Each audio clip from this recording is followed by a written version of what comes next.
at Twende Shule, the project that offer an online teaching in various subjects.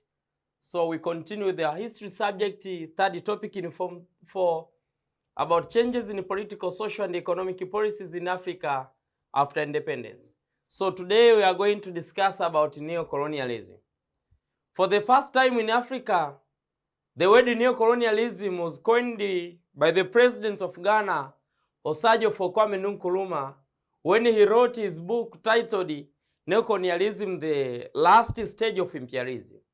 So in his book, Osagyefo Kwame Nkrumah, he wrote that yes, we know that the European or the colonialist has gone, but we must keep in our mind that always an insect do not stay away from the wound. So when you chase away an insect, will not stay away from wound. So at any time, they will come back. So Osagyefo Kwame Nkrumah was referring neo-colonialism as indirect control of the African nation by their former colonial masters, or by the Western nations, or by the Eastern nation, whereby these former colonial masters, or the European nation and America and Asia, they control the African state socially, politically, and economically. And this came about following the attainment of the flag independence from the colonial masters, whereby the colonial administrators ensured that the transfer of power would not jeopardize their future interest in Africa. So when the colonialists were ready to grant the independence for the African states, those colonial administrators were very careful and were very keen to make sure that the granting of independence for the African state will not jeopardize their future interest. They made an environment whereby the Africa was still depending on the Europeans. They made an environment whereby the Africa will still be depending on the Americans and Asians. They made an environment whereby the Africa will remain a producer from material and a consumer of manufactured goods from other civilizations.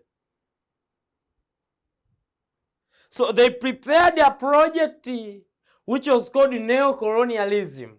Neo means new. So in other words, you can say neo-colonialism is the new colonialism, whereby the Eastern and the Western nation now came with another approach on how to dominate the African continent. If before they dominated us directly, now this time around they came to dominate us indirectly. And sometimes when they are transferring the power from colonial masters to the African elites, they prepared the puppet leader who will still safeguard their interest. They prepared a constitution. For instance, here in Tanganyika, we inherited the Westminster model constitution, whereby they will still have an influence in African politics. They will still have an influence in African economic affairs. And until today, sometime when we want to conduct our election, the people from Europe and America, they are coming to supervise our election as observers, as prefects. How many times we Africa have been attending the US election to supervise the US election? But they are always coming because they are financing our election. And I'm always telling you that he who feeds you controls you. That's why they are always coming to supervise our election, because they are financing our election. They are telling us that they want to see if the money they granted us for election is being used properly. Therefore, since we attained our independence, those former colonial masters, plus United States of America, now we have Chinese and other civilizations, they are coming in Africa to dominate us indirectly. This project is called neo-colonialism. So the European, the America, they have the tendency of preparing another project after another project. It's how they did when they abolished the slave trade. They prepared another pernicious enterprise that was called legitimate trade. So it was legitimate to the European, but for we Africa, we call it an equal exchange. Then when legitimate trade lost its shine and sheen, they introduced another pernicious enterprise that was called colonialism. So even when Africa started agitating against colonialism, started agitating against the colonial domination, they became aware that we need our freedom. They said that we are going to grant you independence. Then we are happy that now we are free, but they dominated us indirectly by making a link with a political leader so that they will continue to exploit our resources, so that they make sure Africa remain the producer from material while the consumer of manufactured goods from Europe and America, and the Chinese also are importing the manufactured goods. So when you visit in a Kariakoo, when you visit in any market in Tanzania now, most of the commodity we import it from China. We import it from United Kingdom. We import it from USA.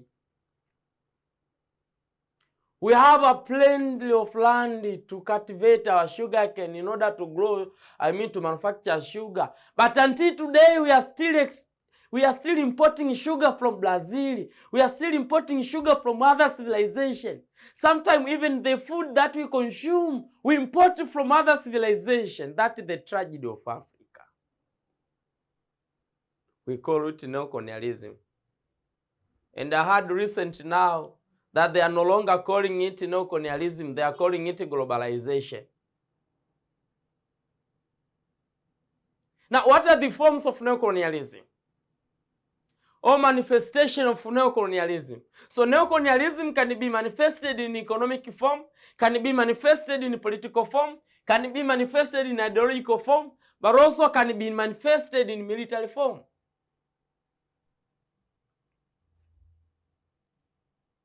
So when you see this manifestation, you know that there is Neo-Colonialism. They have changed from dominating us directly. Now they are dominating us indirectly. In economic form, they are using massive investment by using multinational corporations. So they have formed the multinational corporation which dominate the African states. They dominate the market in Africa. We have Coca-Cola. This is the US-based corporation. But it's almost everywhere in Africa. And there is the news that Coca-Cola dominated the whole world, except in Cuba and North Korea, where you cannot find the Coca-Cola. But the rest of the world must find the Coca-Cola. So they are dominating our market. We have Barclays Bank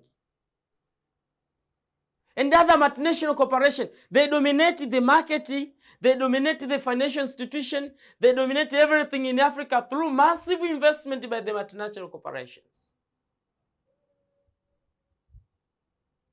Another manifestation in economic form, they are controlling the world market by fixing the price of raw material coming from Africa.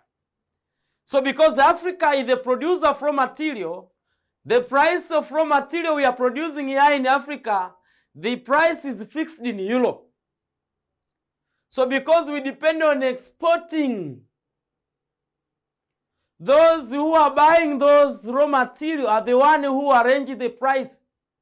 And because we have no bargaining power, we are always accepting the low price of raw material. So by controlling the world market of our material, whereby Africa is only the producer of raw materials,